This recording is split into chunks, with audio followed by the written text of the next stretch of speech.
My family tried to make me watch 12 Kids at our Christmas gathering. But I firmly refused. I 28F. Never thought I'd be sharing this story on Reddit, but after years of being treated like the family's personal childcare service, I've finally reached my breaking point. This isn't just about occasional babysitting, it's about systematic exploitation disguised as family duty that's been going on for over a decade. Let me paint you a picture of my family dynamics. I'm the youngest of 3 sisters, with Jennifer, 37F, and Rachel, 35F, being 9 and 7 years older than me respectively. We grew up in suburban Minnesota, in what everyone on the outside would consider a picture-perfect middle-class family. Jennifer became a corporate lawyer, Rachel's a pediatric nurse, and I'm currently preparing for my master's degree in environmental engineering, though my family seems to view my academic pursuits as more of an inconvenience than an achievement. Growing up with such a significant age gap meant I was essentially raised as an only child, except without the attention usually lavished on one. Our house was practically a shrine to my sister's accomplishments. Every surface seemed to display their trophies, awards, and achievements. I would sit at family dinners, barely visible behind the tower of college brochures and academic awards, listening to endless updates about Jennifer's latest legal internship or Rachel's nursing program successes. My earliest clear memory is from when I was 4, watching Jennifer bring home her first serious boyfriend. I was peeking through the banister as this tall guy with carefully styled hair shook hands with our dad. The whole family made such a fuss. Mom prepared a special dinner, Dad cleared his schedule to be home early. 2 years later, when Rachel started dating at 15, it was the same story. They were both so effortlessly perfect, everything I wasn't and wasn't expected to be. Mom would spend hours helping Jennifer choose prom dresses or discussing college applications with Rachel. Meanwhile, I learned to be self-sufficient out of necessity. By middle school, I was doing my homework without reminders, making my own lunch, and essentially managing my own schedule. When Jennifer got accepted into law school, Mom made her famous celebration pancakes. I sat at my usual spot, practically invisible, while everyone fawned over the acceptance letter. The real turning point came when I was 15. Jennifer, who had married and moved across town, had her first child, Tyler. You would have thought the sun and moon had aligned. My parents were absolutely ecstatic about becoming grandparents. "You'll be such a wonderful aunt," Mom said, patting my shoulder with that knowing look I've come to dread. At first, I was genuinely excited about being an aunt. Tyler was an adorable baby, and I enjoyed making silly faces at him while Mom and Jennifer had their coffee and catch-up sessions. But what started as occasional Aunt Jennifer began stopping by every weekend. "Could you watch Tyler for a couple of hours? I really need to do some shopping." She'd place Tyler in my arms and disappear before I could even respond, always with a breezy "Thanks, sis. You're the best." These couple of hours would routinely stretch into entire afternoons. This pattern became our new normal. Every weekend, Jennifer would show up at our parents' house, hand over Tyler, then vanish for hours. Sometimes it was shopping, other times lunch with friends, or a spa day, always with the justification of needing a break from motherhood. One particularly frustrating Saturday, 5 hours after Jennifer had left, I complained to Mom about missing plans with my friends at the mall. She barely looked up from her magazine. "Family helps family, sweetie. You'll understand when you're a mother." Just when I thought things couldn't get more overwhelming, Rachel announced her pregnancy with Sophie. The family erupted in celebration while I felt my stomach drop, already anticipating what was coming. When Sophie arrived, history repeated itself with a vengeance. My weekends became a chaotic juggling act of caring for 3-year-old Tyler and infant Sophie. Try managing a toddler who's using your coffee table as an art canvas while simultaneously trying to soothe a crying baby. It's not as endearing as it sounds. If they happened to nap at the same time, I was lucky to finish any homework. One Saturday, while bouncing Sophie on my hip and watching Tyler turn our coffee table into his latest masterpiece, I tried telling Dad that my friend Jason had asked me to the movies. His response? "Well, you should have thought about that before agreeing to watch the kids." I never agreed. "Nobody ever asks me," I said, the frustration in my voice making Sophie start crying. From the kitchen, Mom scolded, "Lower your voice, you're upsetting the baby. And stop being selfish, your sisters need this support." That's when I started spending all my free time in the school library, researching colleges, not just any colleges, but ones far, far from home. I knew good grades would be my ticket to freedom, so I threw myself into my studies. Every A on my report card felt like a step closer to escape. When my acceptance letter arrived from Berkeley with a half scholarship, I felt like I could finally breathe. Naturally, though, my family had other ideas. "The community college here has a great business program," Jennifer said during what they called a family council but I dubbed an intervention. Rachel chimed in, as if it were a selling point. "You could live at home and save money, and help with the kids." That's when Grandma rose, who had been unusually quiet throughout this family meeting, spoke up. Her voice cut through the tension like a hawk across the Minnesota sky. "I think Berkeley is perfect for Ruby. That program is exactly what she needs for her future career, and your grandfather's education fund will help cover what the scholarship doesn't." I could have kissed her. I didn't care when the family council ended with my parents and sisters shooting daggers at me. I could see my future clearly for the first time in years, and it didn't involve changing diapers and cleaning sticky hands. College fulfilled every dream I had. My room became my sanctuary. My classmates became true friends, and for the first time in years, my weekends were my own. No crying infants, no sticky toddlers, just me and my choices. But you can't completely escape family obligations, especially around holidays. Thanksgiving and Christmas were non-negotiable, though I tried to visit as little as possible. Mom would call weeks ahead, her voice full of expectation. "Everyone's asking about you. The kids miss their aunt." The first Christmas break after I started college was absolute chaos. Jennifer now had 2 boys, Tyler and his baby brother Andrew. Rachel had added Max to her household alongside Sophie, but that wasn't even the worst of it. As soon as I walked through the door, Aunt Janet called out, steering her twin 5-year-old straight towards me. "The kids have been asking about you." No, they haven't, I thought to myself. They barely know who I am. But before I could object, Rachel's 7-year-old daughter attached herself to my leg, followed by cousin Mike's 6-year-old. Mom called from the kitchen, barely visible behind a stack of dishes. "Ruby, honey, I'll bring up some snacks later. Why don't you take the kids upstairs to your old room?" And just like that, I felt more like a sheepdog than a college student, herding 8 kids up the stairs. My childhood bedroom turned into a war zone. Toys everywhere, juice spills on my old blanket, crayon marks appearing on the walls as if by magic. 3 hours passed, and the delicious smells from downstairs, where the adults were enjoying their quiet holiday dinner, made my stomach growl. When Mom finally appeared with a tray of kid-friendly snacks, she barely made eye contact. By the time I managed to sneak downstairs at 8 p.m., after helping several parents collect their tired children, the dining room was empty except for dirty dishes and picked-over serving platters. "Oh, Ruby," Rachel said, already putting on her coat, "Max was an angel for you, right? We have to run past his bedtime." Jennifer did the same, gathering her boys while discussing New Year's plans with Mom. Cousins Rachel and Mike were carrying their sleeping children to their cars while Aunt Janet was getting her twins into their snow boots. Not a single thank you. Nobody asked if I'd eaten. Not even a second glance as they all filed out, leaving me standing amid the Christmas dinner carnage. Mom called from the kitchen, "Ruby, be a dear and help me with these dishes," as if I hadn't just done her an enormous favor. Looking at the stack of soiled plates and serving dishes, evidence of a holiday meal I never got to enjoy, something inside me snapped. But I kept quiet, helping with the cleanup while silently planning my next semester schedule to minimize my time at home. Just when I was finishing my final paper during finals week, Mom's message arrived. Her usual pre-holiday update pinged on my phone, but this one made my blood run cold. "Jennifer and Rachel are coming with the kids," it said excitedly. "Plus Janet and her twins, Rachel's girls, Mike's kids, and exciting news, Jennifer's sister-in-law Lisa is joining us with her 3. It'll be such a wonderful Christmas with all the little ones." I did the math in my head. 12 children in all. 12. I sat in the library staring at my phone until the screen went dark, then lit it up again just to make sure I'd read it correctly. The message remained the same, but something inside me had finally changed. 2 years of college had given me perspective. I'd seen my roommate Kate return from holidays with tales of actual family time, board games, movie nights, proper Christmas feasts. My friend Jessica's biggest complaint about going home was having to share the TV remote with her brothers. Meanwhile, I'd spent every holiday of my adult life working as an unpaid nanny service. Mom's message went unread. Instead, I packed for Christmas vacation with an odd sense of peace. For the first time ever, I wasn't dreading the holidays, because I was going home with a plan. The days leading up to Christmas were deceptively routine. I breathed in the familiar smells of Mom's signature dishes: pot roast, honey-glazed ham, and her famous apple pie. I helped in the kitchen, decorated the tree, carefully hanging the elegant glass balls Mom designated for the front among the ornaments I'd made in elementary school. Christmas Day arrived in a flurry of activity. Every car pulling into our driveway brought more chaos than the last.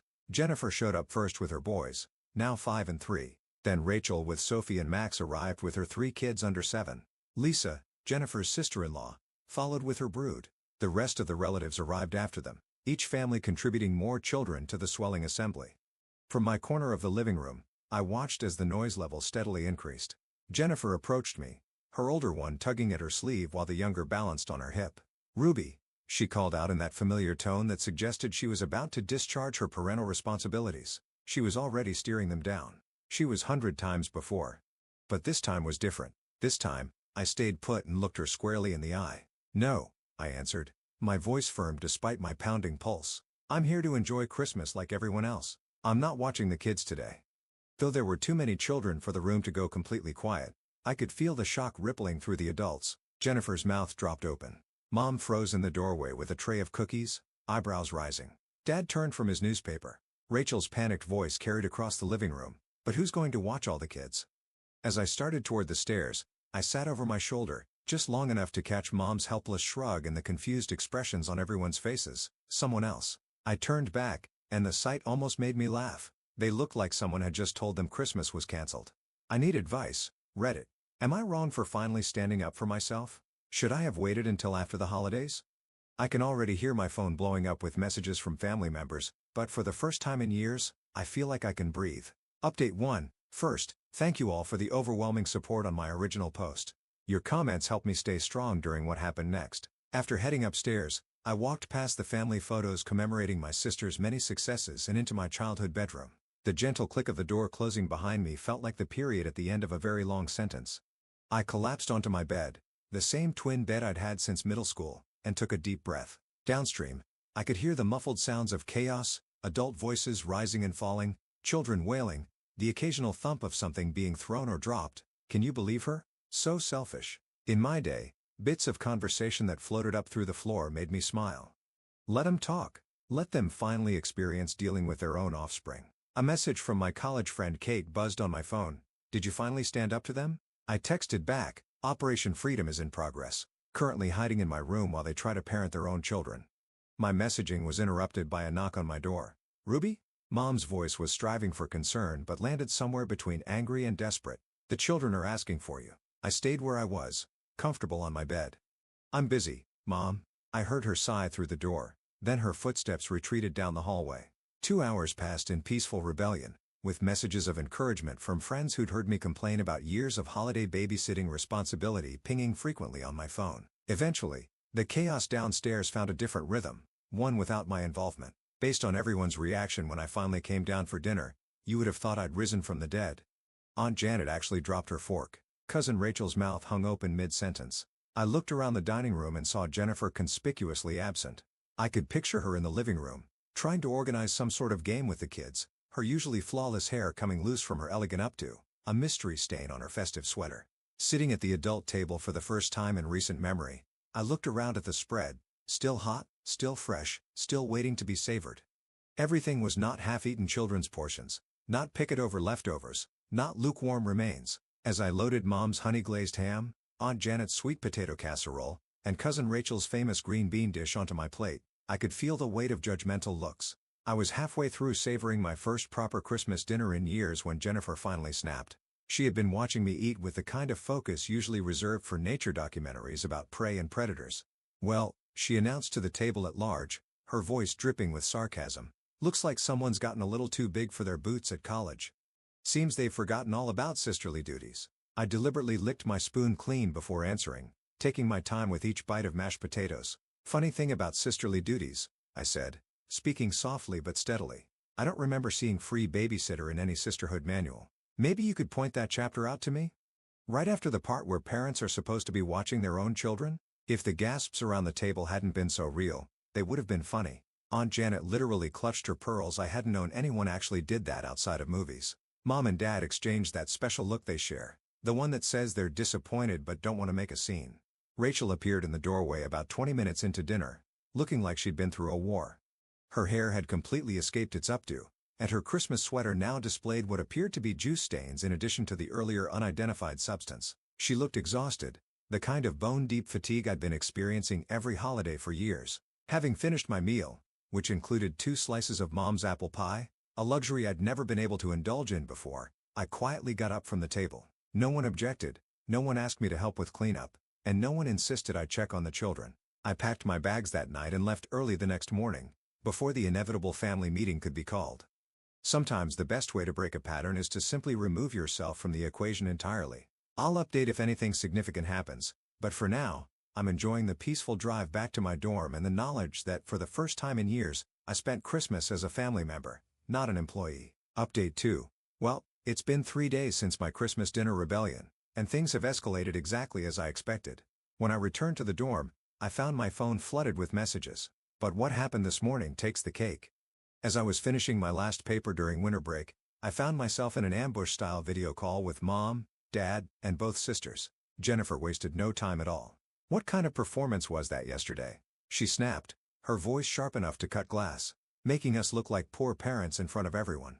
"Performance?" I replied calmly. "You mean me wanting to enjoy Christmas like everyone else? I'm just tired of being the unpaid, unsung babysitter while everyone else gets to have an actual holiday." "But you never complained before," Mom said, her brow wrinkled with uncertainty. I couldn't help but laugh. "Never complained, Mom. I've been complaining for years, but it was just too convenient to ignore me. Too easy to keep exploiting the good little sister who never makes waves." They all started talking simultaneously, their voices merging in a cacophony of accusations and reminders of sisterly duty and family obligation. Mom kept bringing up how much they had done for me over the years, while my sisters alternated between direct insults and guilt trips. Dad kept noting how much they had done for me over the years, citing everything from dance lessons in elementary school to the car they helped me buy for college. Before I spoke again, I let them exhaust their steam. "They're not my children," I responded gently but firmly. "I didn't decide to have them. They're your responsibility, not mine, especially during the holidays when I'm supposed to be relaxing too.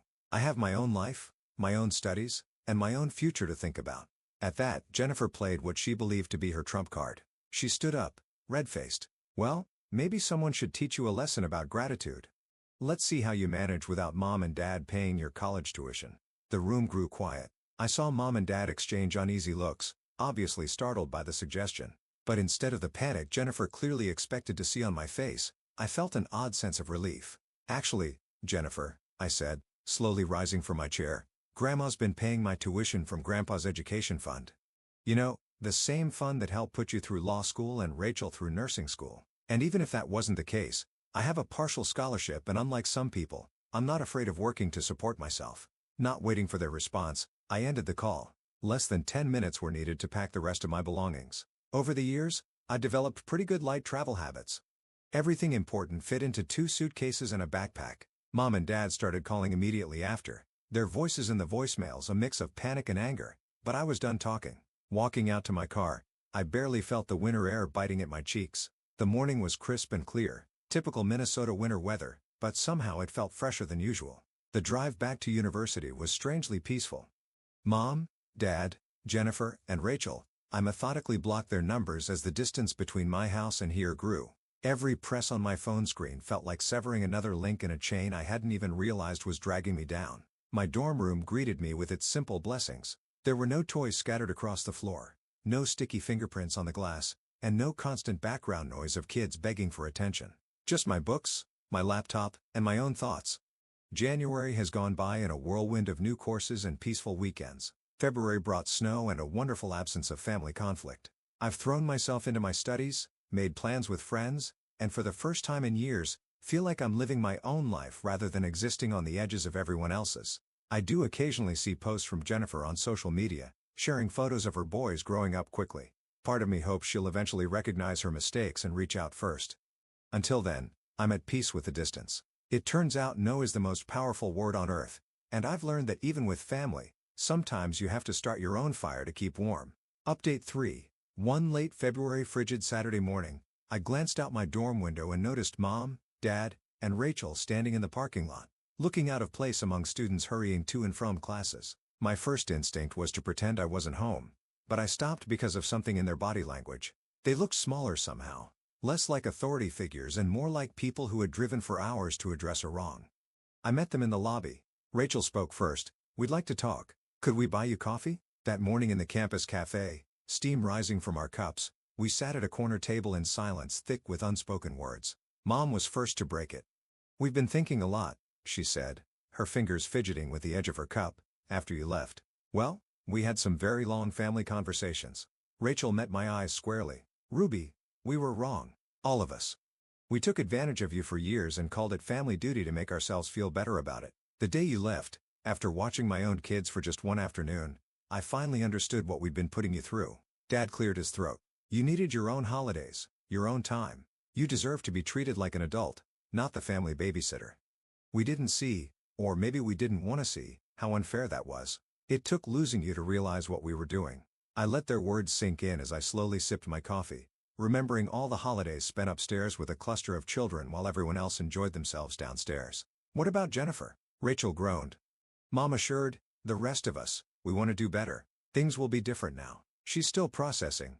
You know how she is. She has trouble admitting when she's wrong. But that shouldn't stop us from trying to fix our relationship with you. We want you to come home because you want to, not because you're needed for childcare, Mom continued, her voice cracking slightly. No more pushing the kids on you. No more expecting you to give up your holidays. We miss you, Ruby.